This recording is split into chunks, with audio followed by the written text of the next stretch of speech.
Welcome back to the deep dive. Today we're tackling something huge. Not just music, but a massive cultural force, rap. It really is. A genre that just exploded from, really specific roots into this global thing with countless styles. Exactly. And we've got this great source material, sort of a comprehensive guide that lays out all the different genres and, crucially, gives insights for artists trying to make it today. Right. So our mission, really, is to unpack that, trace how the styles evolved, pull out what you need to know, whether you just love listening or you're maybe curious about the industry side. It's kind of a shortcut to getting up to speed. Okay, let's do it. And to understand it all, you really have to go back to the beginning. The source points right to the 1970s, New York City, specifically African-American and Latino communities. That's the birthplace. So not cooked up in a studio somewhere. It came from the streets, block parties. Precisely. Think block parties. The very first form wasn't complex songs like we think of now.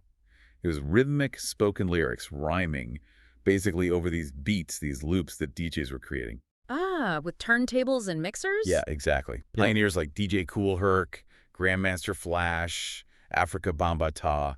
They were just playing records. They were using turntables as instruments, finding the best parts, the danceable parts, the breakbeats, and looping them. Breakbeats, right. Okay, that makes sense. And what were they actually rapping about back then? Well, the guide highlights a few key things. Mm-hmm. Storytelling, definitely. Talking about social issues in their communities. Mm-hmm. And a big one was lyrical skill, verbal sparring, boasting about how good they were. Okay. And understanding that foundation, the culture, the techniques, it's super important. It gives you the context for how and why it all diversified later on.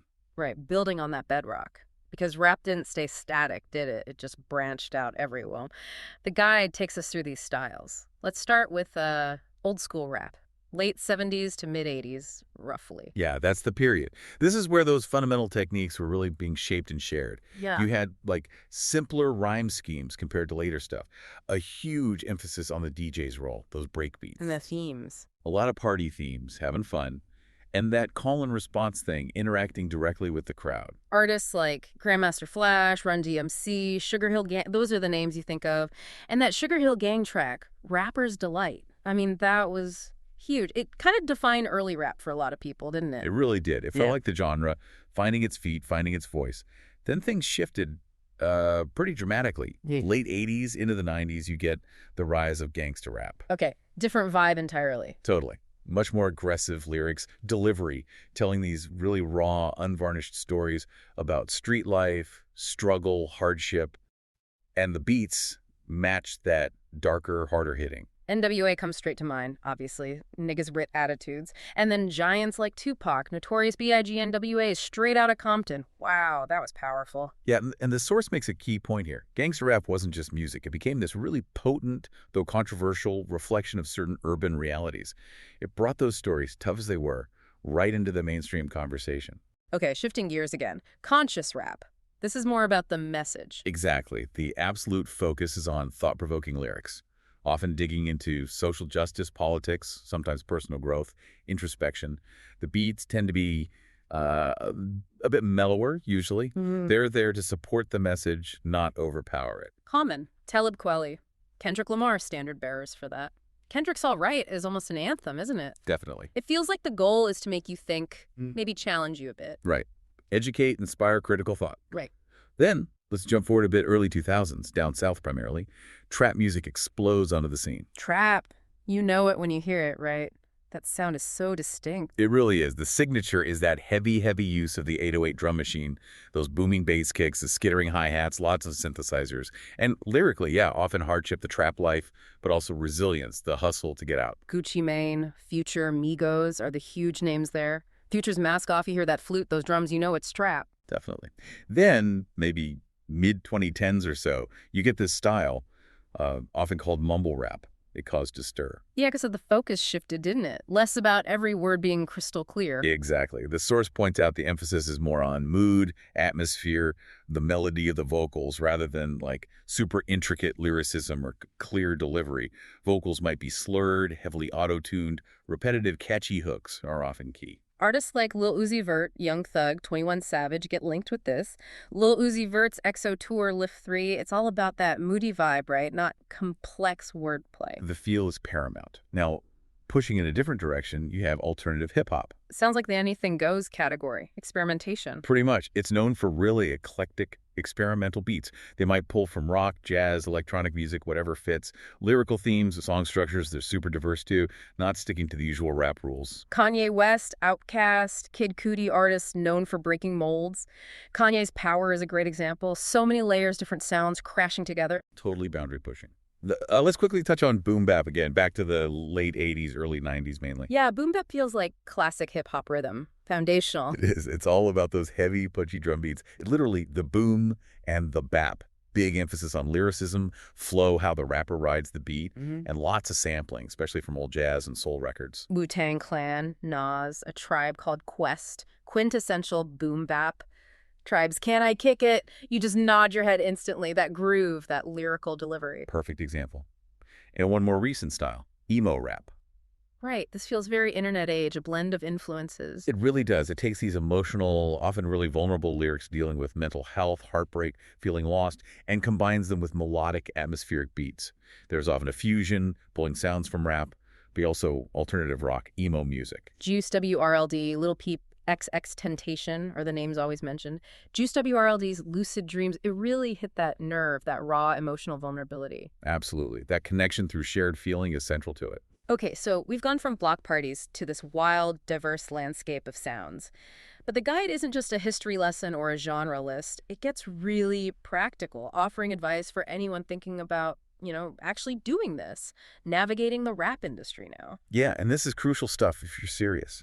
The first point the source hammers home is hone your craft. Basics first. Absolutely. It's more than just writing rhymes. It's refining your actual rapping ability, expanding your vocabulary so you have more tools, finding a unique flow, that rhythm, how your words interact with the beat. It means practice, studying other MCs, reading widely, nonstop work. Can't skip that. And then building on that skill, you've got to develop your unique style because there are so many artists out there, right? Standing out is everything. Totally. Find what makes you you, your voice, your perspective. Experiment with different flows until something clicks. And think about your visual identity too. Fashion, stage presence, the whole aesthetic package. And once you have that style, how do you get seen? The guide says online presence is just essential now. Non-negotiable in the digital age. You have to be active on social media, Instagram, Twitter, TikTok, wherever your audience might be. Getting music on Spotify, Apple Music, SoundCloud, sure. But optimizing those profiles matters. Right. And creating engaging content consistently. Behind-the-scenes stuff, music videos, obviously, clips of live performances. Build that connection. It's like building your own little media empire around your music, which leads to networking and collaborating, right? Yeah. Connecting with actual people. Yeah, building real relationships opens doors. The guide suggests things like going to industry events, concerts, open mics. Collaborating with other artists is huge. It cross-pollinates audiences, sparks creativity. Joining communities too, online forums or local music groups. Collabs seem especially big now. They can blow up unexpectedly. They really can. But amidst all that hustle, all the strategy, the source really emphasizes, stay authentic. Exactly. Authenticity resonates. People connect with genuine expression. Tell your truth, your experiences, your feelings, how you see the world. Don't just try to copy someone else's formula. Stick to your values, your artistic vision. It's powerful advice. And finally, the part that maybe feels less creative but is vital. Understand the business side. If you want this to be a career, not just a hobby, this is critical. You need to learn the basics, contracts, how royalties work, protecting your music with intellectual property rights. Yeah, the legal stuff. And marketing, promotion in today's world, how to actually use social media effectively, maybe build an email list, work with influencers, and importantly, how to make money, streaming revenue, selling merch, playing live shows, licensing your music. The source is clear. Yeah. You need both the art and the business understanding. So thinking about right now, today, which of these styles are really like running things according to the guide? Well, trap music is still dominant on the charts. That signature sound, the 808s, the hi-hats, it's everywhere. Artists like Future, Migos, they're still defining that mainstream sound. Yeah. But conscious rap is definitely thriving too. It's a really powerful voice for social commentary, personal reflection. Think Kendrick Lamar, J. Cole, Rhapsody making huge waves. Still relevant, still connecting. What about mumble rap? Still huge, commercially speaking. Polarizing for some, maybe, but that focus on vibe and melody over super clear lyrics, clearly works for a massive audience. Lil Uzi Vert, 21 Savage, Lil Yachty, still major players. Got it. And emo rap. It's carved out its own significant space. That emotional depth, the genre blending, it connects deeply, especially with younger listeners. Artists like the late Juice WRLD had a massive impact, and others like Trippie Redd continue that lane. And finally, alternative hip-hop.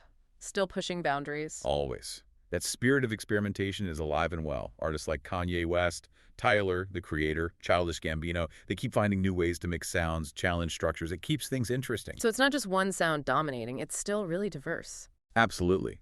And that's maybe the key thing. The current landscape shows rap's incredible ability to keep evolving, keep splintering, absorb new influences, while, older styles like boom bap still hold respect as cornerstones. So what a journey, huh? From those early breakbeats at Bronx block parties through all these diverse styles, and now looking at what it takes for an artist to even navigate the industry today. Yeah, and I think the core takeaway from this guide really is that rap isn't some fixed thing. It's incredibly dynamic. It's alive. And to really get it or to succeed in it, you need both things. That understanding of the deep cultural roots and the practical know-how of the modern music business. It's that blend. It's a blend, yeah. Creativity, authenticity, but also, business savvy. They all have to work together now. So whether you're just listening and loving the music, or you're fascinated by its cultural weight, or maybe you're even thinking about trying it yourself, understanding all these layers, it just gives you a much richer, much more well-informed perspective on it all. This guide really highlights how rap keeps reinventing itself, but also how success, more and more, seems to demand artists balance that creative truth with some pretty sharp business sense. So here's something to think about. What does this growing need to understand the business really mean for the future of raw, authentic expression in rap? Just some food for thought. Thanks for joining us for this deep dive.